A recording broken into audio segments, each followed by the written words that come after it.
My name's Dave DeBow, founder of MoneyPartnerFormula.com, and this show is built for everyday real estate investors who are actively doing deals and looking to scale using other people's money. So if you're an active real estate investor and you want to get featured on this show to talk about your own real estate and capital raising experiences, then just go to daveinterviewyou.com. Now let's get rolling with this episode, and remember to subscribe for daily interview content. All right, guys, welcome to Property Profits Podcast. I'm your host, Bryce Kominsky, filling in for Dave Dubois. And have you ever wondered how to maximize your real estate profits in real estate investing without getting burned? Well, today, my guest, Sebastian Jania from Ontario, he's mastered the art of finding great deal opportunities and avoiding pitfalls. Sebastian, welcome to the show. Great to have you here. Thanks so much for having me. Appreciate being on. Yeah, no problem. So the big question, you always probably get this at networking events, etc., is like, how did you get started in real estate? What was the thing that spawned the idea that eventually got you into the business? Okay, well, it was in 2019. I went away to Spain for 6-8 months to kind of figure out what I wanted to do with my life, and I was doing a lot of Tony Robbins events. I was debating going into physiotherapy school, and it seemed that every Tony Robbins event I was doing, whether that was in the US or whether that was in Spain, there seemed to be so many people who were in real estate. Either they had, other businesses, and so now they were growing wealth through real estate, or they were doing fix and flips or wholesaling. It just seemed to be the common thing. And so when I came back to Canada, I wanted to figure out how could I find like a mentor or a coach. And I kind of interviewed a couple different people, a couple different companies, and ended up finding Black Card University, which kind of started the whole kind of education process and kind of led me to what I'm doing now. Yeah, I mean, it's I was part of that. Is very aggressive in the art of deal finding. So when you got into the program, how long was it before you actually like got a deal and made some money? I think that was 3 weeks. So I got a deal off the MLS. That one in particular, that was kind of right around when there were some pretty big lockdowns in Ontario. So I had 4 different contractors lined up to give bids, decided on which one we were going to use. And then immediately when we, like a couple days before the project was supposed to start, they said, nope, the, city of Hamilton is kind of, and I think it was like and a lockdown, and they're like, well, we're not helping you with this. No one else was going to help us with it. So I kind of had to flip it myself with my dad. So we spent a good like 6-8 weeks to do, right? There's nothing else going yeah. on. You might as well go and flip a house. Yeah. So that was cool. It was deemed essential at some point, and then things started actually going. But I know Ontario, you guys got hit pretty hard with the lockdowns and the mandates. Not so much in Manitoba, but certainly in Ontario and BC. So you flipped the project, probably sold relatively quickly because people were still buying houses. They were especially wanting to be in a house. If you're in an apartment and you're in like wearing your mask in your hallways and you're feeling like, oh, I'm stacked up on top of people were definitely trying to get into houses. Plus they were giving away money. So people had this like extra down payment money, which really kind of is kind of good for real estate in a way, because it really did propel other industries were getting hit, but real estate was still cruising along, especially with now looking at it, insane interest rates like 0%, 1%, 1.9%. I'm sure a lot of people wish they could buy back in on those. So after that first flip, then what? After that first flip, we took on another project, which was like a conversion to 3 units plus a severance. So my coach at that time, he was doing a lot of these like secondary suite conversions and a lot of severances. And so I found an opportunity on the MLS. This was May of 2021. And then, took that one on as well. And that became a kind of a massive project. I think a little bit too much to take on that quick, but again, there's a lot of lessons with that. Learn by fire, right? Yeah. So what ended up happening with that project? So that one we actually have listed right now. that one, we converted it to the 3 units, massive renovation. It was like a $300,000 conversion. And then as we were approaching the finish of it, that was when rates were going up. And so it went from being a great buy and hold with a lot of cash flow to now negative cash flow. And then on Yeah. top of that, I wasn't all that aware of how things were going to work out on the refinance. And so my options were mostly like the B lenders and private lenders. And so I didn't have the strong enough income to support a traditional mortgage on a property like that. So it just kind of turned into a bit of a mess. Yeah, got a little bit of sour. Well, I mean, it seems like that's the story of Ontario. So what did you end up doing in the meantime? So you're still holding that thing, trying to sell it. Yeah. So we put that on the market kind of end of last year. And the land Uh, severance, you cut a piece of the dirt off. yep. Did you get rid of that? No. So it's pretty much, sorry, the severance is pretty much complete, but we're Mm, looking for someone that just, someone who wants to build, who's willing to take the house and willing to take the lot.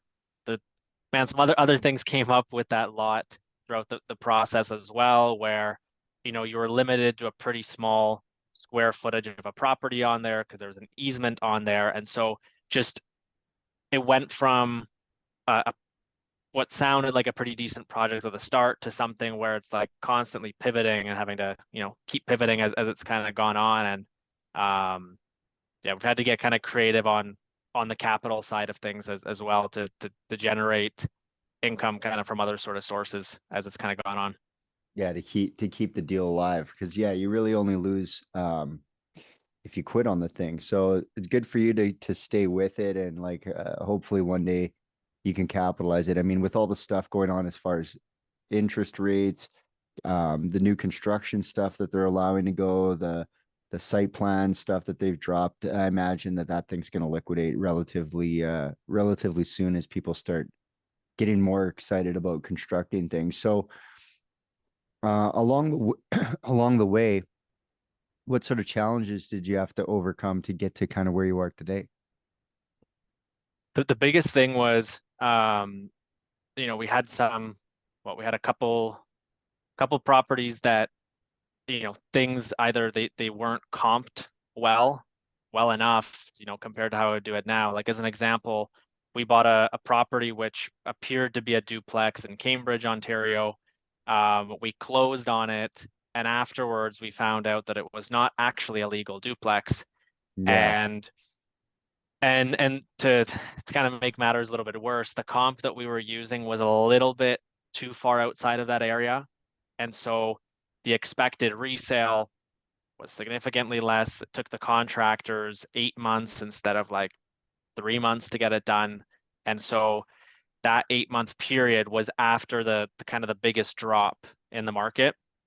And so that was one where I was like, okay, well, our options are again to hold a couple largely negatively cash flowing properties or free up some investor capital and basically use profits from other deals to cover those losses. And Mm, so doing everything that we can to not just go to our investors and say, hey, like we can't pay you back. Because to me that the reputation is more important than anything else. And so um, the focus became just, hey, where else are we going to get the cash to be able to basically pay these people out over time, give them the confidence that we're going to. And it's kind of interesting. We had one super successful deal that sold in February of 2022, and literally the one that we took a loss on was nearly the same loss as the profit was on the other one. So it was just kind of the weirdest sort of time. But it's been a lot of, hey, how can we make sure that we are protecting people's money rather mhm. than just calling it quits and just saying sorry, blaming it on the market or something like that. Yeah, so staying accountable to the money partners is huge. Because you're right, like if you're going to stay in the business long term, you got to have that long term thinking when it comes to your reputation. Now, with real estate, so far, what do you think your secret sauce is? What comes easy to you that other people might find difficult to do? I would say generating leads. Mm, And so for me, it's been a large focus on the SEO on a couple of our different websites. And um, I found that a lot of companies get started off, they're excited about, doing the SEO, then they start doing, Google pay-per-click and flyers, and they forget about the SEO side of things. Because quite frankly, it sucks working on getting backlinks and um, doing outreach emails and all this different stuff to get these links. It's a lot more fun talking to sellers. hmm But it's that consistent everyday work um, that I just love putting in the work. And so that then now has resulted in just a really large increase in leads that I'm getting now for work that was done like a year ago. mm. Yeah, setting it up so that it actually, like, some people don't have the patience to run these things long term. They're like, oh, I ran a Google ad, it didn't work, so I quit. And that, it might just not be for them. So when you look at the I'm a huge believer that you're not in business until you have lead flow. So now that you've got this lead flow kind of figured out and dialed in, what do you think the future holds for your business in the future? I would be saying kind of branching out into other markets. Mm-hmm. So the for us, the good thing about SEO is that I can just add another city to the website and start to now get leads from that other city Yeah. rather than, having to increase my marketing spend by, I don't know, adding on Edmonton or something like that, or something in BC. Like we can just simply add the city to the website and start to get, not immediately, but a couple months down the road, start to get leads from that market. And the other thing too would be for us to start partnering up on some of the leads that we get. So just before this call, I was speaking with an agent contact of mine in one of the other cities here, and so we were saying that if we're getting the leads, why don't we lock them up? They manage the projects, they bring the capital, and just kind of squeeze a little bit more out of every single contract, rather than opting for some kind of other strategy. Yeah, that's interesting because the one thing people do with leads is they kind of burn them and then, like, kind of get rid of them. But Stefan was always a big proponent of, like, maximizing the return on the leads. Like, if you get a lead, how can you monetize it? Even if it's $20, Yeah. send a dead lead to someone for $20. Maybe they can do something with it. Maybe they want a second pass at it or something. So that's good that you're monetizing. And I like how the scale of the SEO on the back end does allow you to kind of open up new markets without a whole lot of, like, starting from scratch Mhm. mentality. So have you started going into, like, the wholesaling side of things now that the lead flow is kind of increasing for you? Yeah, and so that's actually the main strategy that's kind of allowed us to really be digging ourselves out of the capital sort of situation. So we've been, we've been able to get a lot of deals done just through the website across a couple different provinces, last year and this year. And so that's been the primary strategy. Right now, we're shifting back into more of the flips as well, or, if we can make a certain amount on a wholesale, then we'll wholesale it. But if it's Mm-hmm. not meeting, minimum amount, then we'll just close on it. Because last year, when I looked back at our deals and I realized that there was just so much money left on the table, which we could have just simply closed on those houses and listed them. We were getting them so deep. Um, but the mentality was, hey, let's wholesale pretty much everything because we need the capital to pay back so and so. Mm-hmm. So Yeah, that's always the challenge, is like, do you hold out for more? I'm always a big fan of the least amount of risk. So, like, maybe you don't make the most, but then when you measure it against, like, the risk you took, you can say, oh, well, that's good enough. mm. So, um, in the grand scheme of things, what does the future look like now? The future now looks like um, us adding on additional provinces. So probably jumping in a little bit into BC. We've already done a little bit in Manitoba and Alberta last year. So it'd be adding on BC eventually, and then adding on other marketing channels. So for us, that would be Google pay-per-click, potentially Facebook, and then I'd say some kind of creative campaigns on the flyer side. Like I personally, I know a lot of people who do very well with the flyers. I've always been very, Well, very it's different in hesitant. Ontario. It's different because you got a lot of community mailboxes. There's not a lot of like direct to the door mail. So, you do have to measure that. One thing I always say is like if you don't have a lot of direct to the door mailboxes, then that campaign is going to be really hard to perform because there's no reason why someone would look into their vanity mailbox. What else? Mm. What makes it to the mailbox on a house that has a community mailbox? Well, the ad bag, flyers, more flyers, the Sunday newspaper from the local part of town, like all that stuff just stays in the mailbox. So you do have to make sure that the strategy you're deploying is appropriate for the areas. And the other thing too that with Ontario and flyering is that there's so many markets and there's so many like you have to drive 3 hours or something to flyer when I think that's why you see pay-per-click and the online marketing in Ontario being one of the main sources because people are connected and um I think they transact that way. It's like not it's not something that's like strange to like fill out a form and sell your house that way. Whereas in other provinces, let's say Manitoba, Saskatchewan, maybe even Alberta to some degree, we still are a little bit behind the times, like someone who's down on their luck in Ontario isn't as maybe down on their luck as someone who's down on their luck in Manitoba. So they might not even have a Yeah. phone.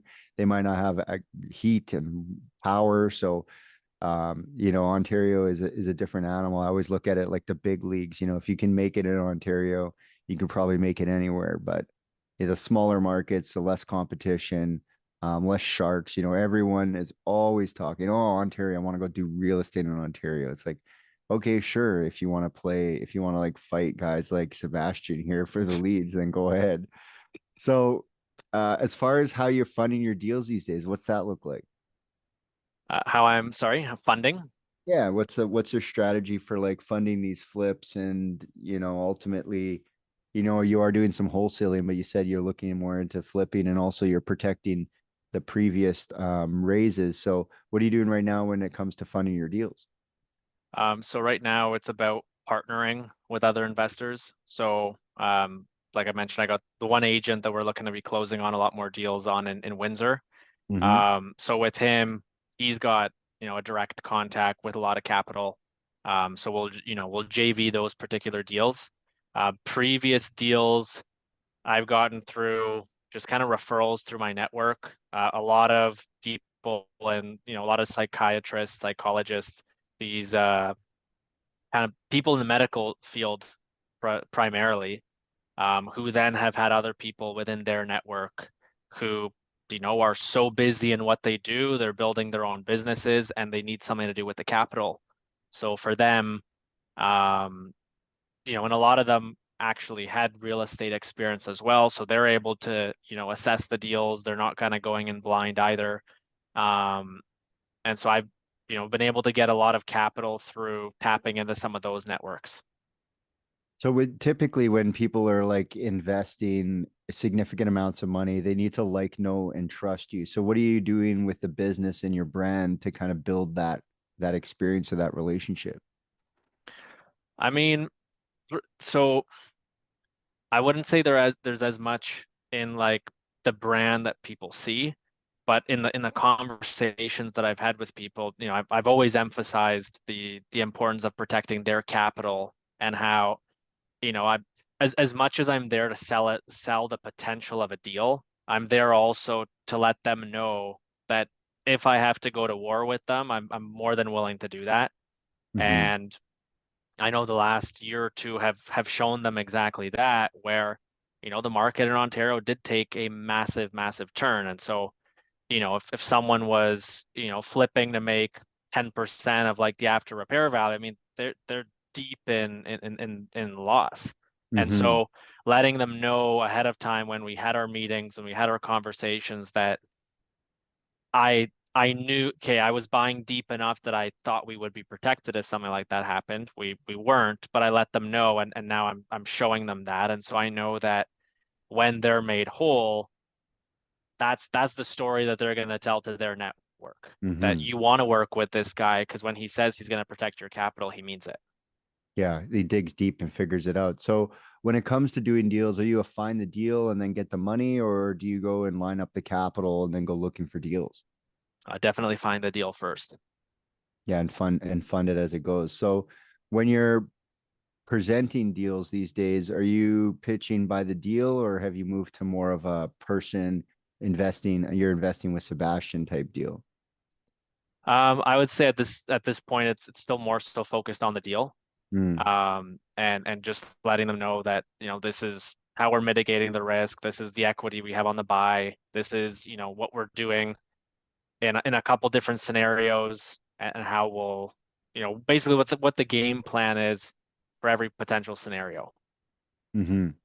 So right now, what are you doing to grow that list of investors as you look into deploying new money into these next set of flips?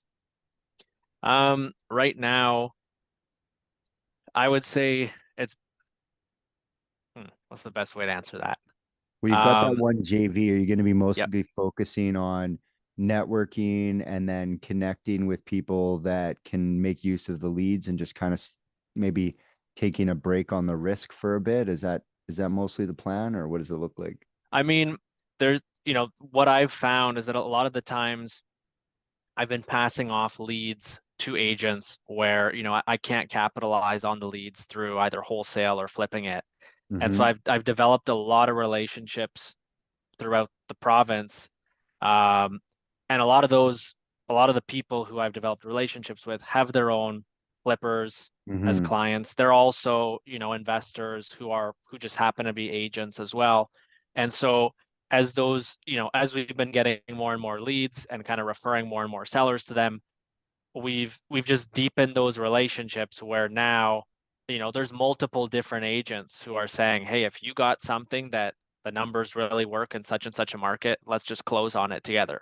And Mm-hmm. so it's allowed, us to be in a position where, hey, if we don't get what we need on a wholesale, here's the backup plan. I know so and so can manage construction projects because I see a lot of the times these particular agents are managing them for their flipper clients as well. And Mm-hmm. so I see their track record, their ability to manage the construction project, their ability to sell the deal, and so and their ability to have the capital. And so it's a lot of these just synergies that have developed kind of organically. Like I wasn't looking to find these money partners. It's just as those relationships have deepened, there's just been more and more kind of options of what we want to do with every contract or every lead. Yeah, getting creative with the leads, because like the one thing is no leads, no business. So I like that you've got that foundation. It's probably great for the investors too, knowing that you're generating opportunities, that they're looking to you for opportunities, and then you're able to actually disposition them, get them out there, connect them with the people. Because I think one of the biggest disconnects is like, okay, you made a bunch of leads, you got a bunch of things. What do we do with them? And sometimes the failure is like being able to get them to the right person. So you've really Mm. been, upping that connection and getting them to the right people so they can maximize it. Now, if people want to like connect with you, they want to find out more, they want to get on your buyers list, or they want to JV with some of the deals that are coming through your pipeline, what should they do? How do they find you? So the best way would be on Facebook. So that'll be Sebastian_Jan, or they can email me. I would say they can reach out at sjania@live.com if they have any Mhm. questions or they want to kind of discuss different opportunities, things like that. I'm always more than happy to connect with people, have a conversation, kind of give back. Awesome. Awesome. Well, I really appreciate you stopping by and, letting people know that, Ontario's still cooking and that you got the leads. Appreciate that. Appreciate you having me on. No problem. Until next time, guys, We'll catch you on the next episode.